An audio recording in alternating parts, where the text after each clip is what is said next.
The thing is like when we talk Disney, a lot of times we're talking the movies, we're talking the entertainment side of it. So it'll be great to be able to talk to you about, because I've brought up the stuff with Nelson Peltz. I've talked a little bit about those things, but it'll be great to talk to someone who has so much more experience in that world, the boardroom and, what's going on behind the scenes than just, the front facing entertainment that we talk about.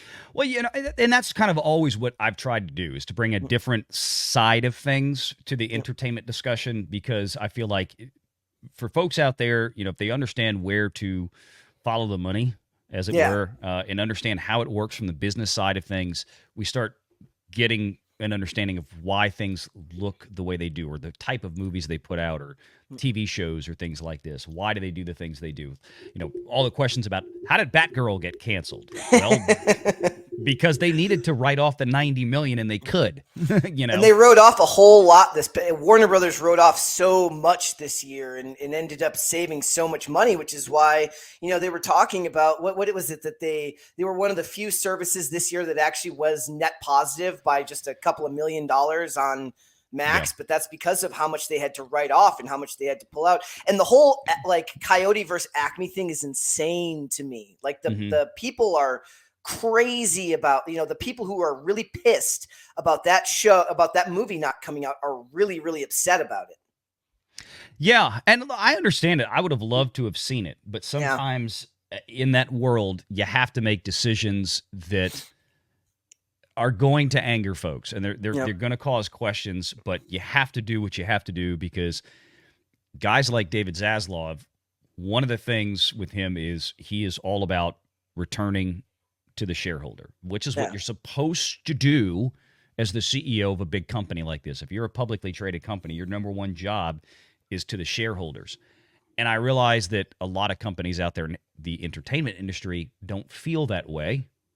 We all know who they are. But when you do that, or when you behave that way as you're supposed to as a CEO, then sometimes we're going to have things that we don't like happen, but we still have to understand why they happen the way they do. Now, there may have been other things behind the scenes that caused that's possible, but there typically have been, most of the decisions that Zaslav has made has always been about getting the financial balance sheet of Warner Brothers back in the right direction. It was also interesting because one of the complaints that they had about that was a lot of the tweets were saying he canceled the movie without watching it. I'm like, well, he's not a movie guy. Like you could show him all the movies in the world and he's not going to be able to tell you the difference, right? That's not his job. That's why he hires creatives underneath him to do so. But sometimes what the company needs supersedes the creatives. And I do get both sides of the argument from them. Obviously, no creative person wants to see the art that they make be kind of sacrificed for the sake of company finances. But then we're always like, then go make your own art, right? Like the problem is they love the idea of independent artistry, but they also love the idea of the validation and the status that working for these big companies gives them. And it's almost like they can never be happy because they're never going to like working within that corporate structure, but they're addicted to the status that working inside the corporate structure gives them because they think that they know better.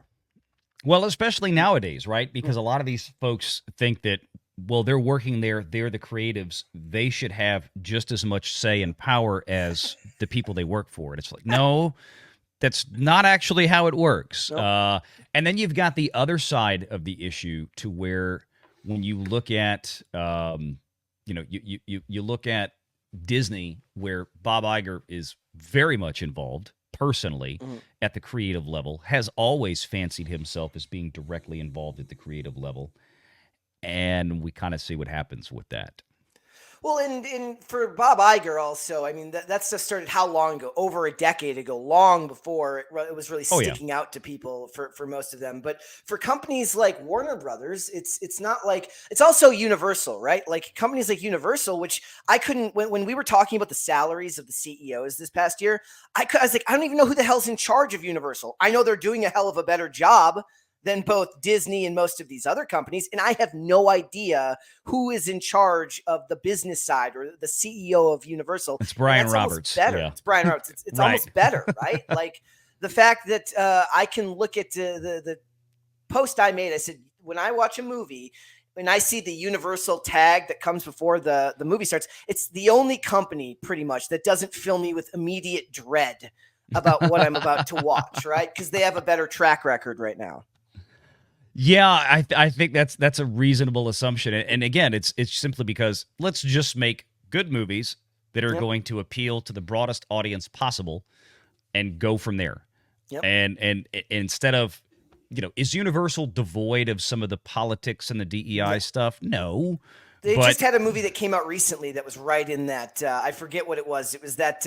It was the road trip movie. It was It was another one of these attempts at doing like LGBTQ comedy, which if you want to dump that on streaming, I feel like that's fine. You're going to find more of an audience at home for streaming for stuff like that. Mm-hmm. But when it comes to releasing in the theaters, the whole point is that you need to reach the broadest audience possible. And most of the time, they're just not able to do that when you kind of boil it down to a specific identity group. Well, in that end, I don't mind so much. They want to make movies about an LGBTQ romantic comedy road trip thing and all that. That's fine. It's an original property. You want to do that. But from the business side of things, this is where it really derails. If you make a movie like that and you spend $50 million to produce it or $100 million to produce it, you've screwed up. Now, if you spend $10 million and you want to put that in the theater and take a crack at it, then you'll probably be okay. But that's where it comes in, is this idea, and I think that's where the equity, the E side of DEI comes in. It's where it's like, okay, well, we spent $200 million making a movie with these types of people in it. Now, the only thing that's fair is that we also spent $200 million making this, another movie with something else with representation or something. It's like, well, that's fine and good, but is there a demographic audience out there that's big enough to serve a movie that you're going to do like that? The gambles that they're taking on budgets are absolutely mind-boggling to me. Yeah. Like last year, the most successful movies that we got were all $100 million. That was Oppenheimer. That was Barbie. You take $100 million risk. It's sad, but that's kind of fine now in Hollywood. Mm-hmm. But Argyle, which I'm like the only person who liked Argyle. I thought it was ridiculous and fun, but it made almost no money. Okay, and it cost $200 million to make. How the hell do you expect to make $200 million back on a movie that's done by the dude who did Kingsman? And Kingsman is kind of past its prime as far as franchises go. And I'm just like, it feels like, as somebody who's not in tune to the money aspect of it, most of the people in the chat these days, they go, it's money laundering. It has to be money laundering. Why the hell would you spend this much on a property when even that doesn't have IP behind it? You want to dump $200 million on Indiana Jones. Sure, it's garbage, right? But I at least understand where the sentiment for it comes in, because it's based on a Lucasfilm property that has all of this history and all of this demographic promotion built into it, right? You can sell it on the name alone, okay? But if you're doing this with films that nobody's ever heard of, that's insane. That's insane. And even when they make profit, like nobody spends $250, then, you're looking closer to $350 million once you've marketed the film. Nobody makes a movie like that to profit $5 million. Not really. That's insane. No, that's just it. And people, that's the argument you get sometimes. Well, okay, the movie broke even. It's like, well, yeah, but I mean, if you're an investor or a movie studio or any kind of business, you're not going to sink. You mentioned Indiana Jones, Dial of Destiny. I mean, that movie was well north of $300 million what they spent to finish making that. That's before they spent another $100 million or so on marketing. I mean, let's pretend that the movie had made $800 million at the box office and had broken even, right? In that regard. Nobody wants to break even on a $400 million capital investment. That's a lot of money. The same thing happened with Mission Impossible, Dead Reckoning Part 1 and Fast and the Furious 10, because COVID protocols and the way that the process to get the film made was drawn out because of all the restrictions in place made them two of the most expensive movies ever. And despite doing well overseas and making a ton of money, they didn't make enough to break even, and nobody in their right mind actually wants to see that happen. They want to see a larger return on investment. Look at what happened with Sound of Freedom. They spent $15 million on it, or God Godzilla -1. They spend almost no money on these things, Mm-hmm. and it's almost like the lack of aura around it was better for it, especially for films with good word of mouth.